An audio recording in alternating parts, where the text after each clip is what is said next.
Hi, this is Katie Johnson. In today's video, I'm going to show you two punch tricks. The first one involves a small flower punch.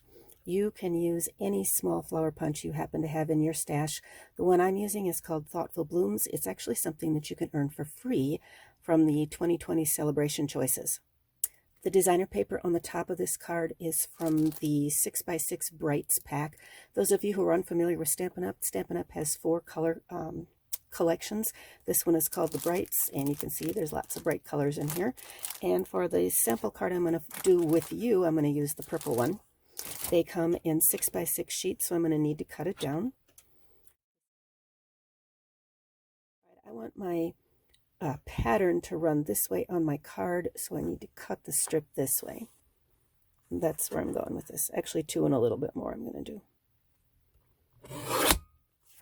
Now, 6x6, this is longer than I need this way, but I'll show you how I'm going to trim that off in just a minute. So this is going to be my card front.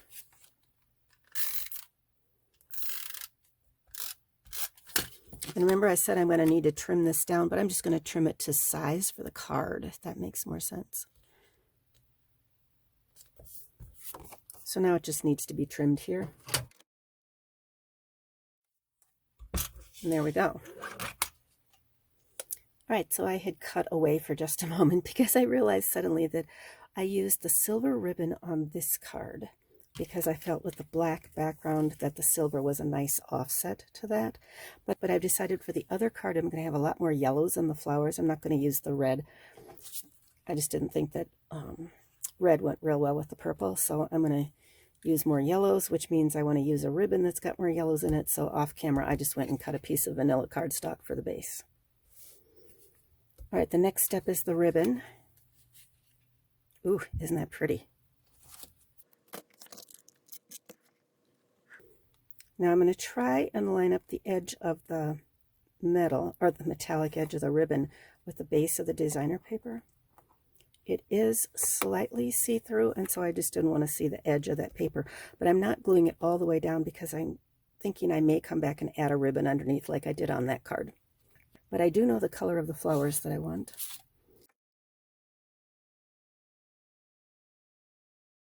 So here's the trick. The leaves on here are actually just petals. And what I did was I just cut something that gave me a long enough part underneath that petal that I would be able to adhere it underneath. For this one, I can come back and just trim off that extra petal. So I've got some long surfaces that I can use. All right, so I've got a lot of pieces over here. I can use some as single leaves. I could use some as a set of double leaves. So one more thing I did, I don't know if you can tell, there's a little bit of dimension on these flowers. I only adhered them underneath the center of the flower, but I'm going to use my bone folder, and I'm just going to add a little bit of distressing to the fibers in the paper. You could use a butter knife if you don't have a bone folder, but a bone folder is a real nice tool to have in your stamping area. So now I need adhesive on here. Snail is one option.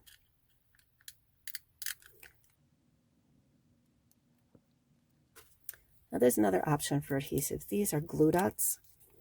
So I might just put a glue dot on the back of here. See that little glue dot right there? And I can come back and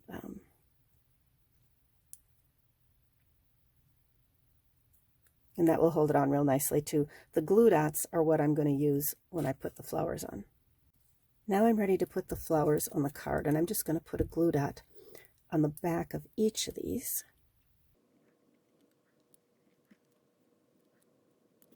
For the sentiment on this card, I'm going to do something a little different than what I did on the first one. The first one I actually stamped on the card itself. The second one I'm going to put the sentiment on a punched piece.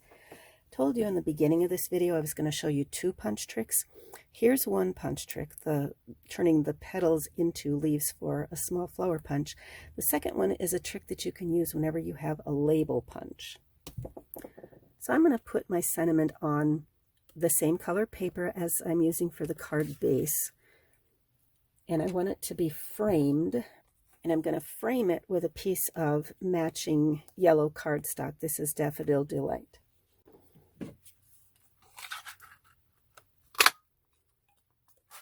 So there's my framing layer. And then let me get my sentiment. This one is going to say thank you. I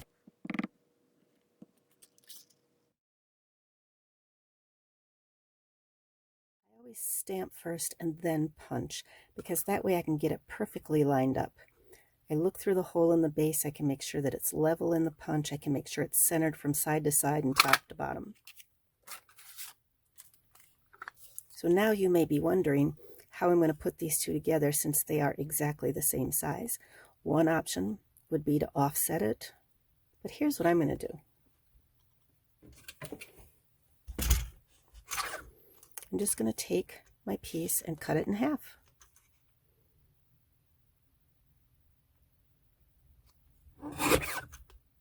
And now I'll use those two halves to frame it. A little bit of adhesive on the top and the bottom.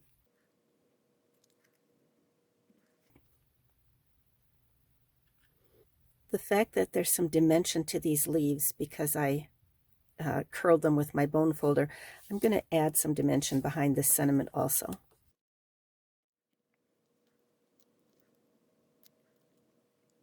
I do want a small ribbon up here.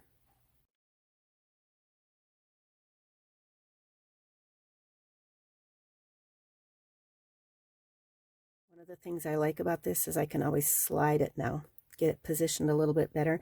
And then one of those glue dots that I used underneath here, I just pulled one up with my pokey tool and I'm going to stick it underneath. And that keeps that ribbon firmly in place on the designer paper. We are getting close to done with this thing. All right, so this is going to go on a yellow card base.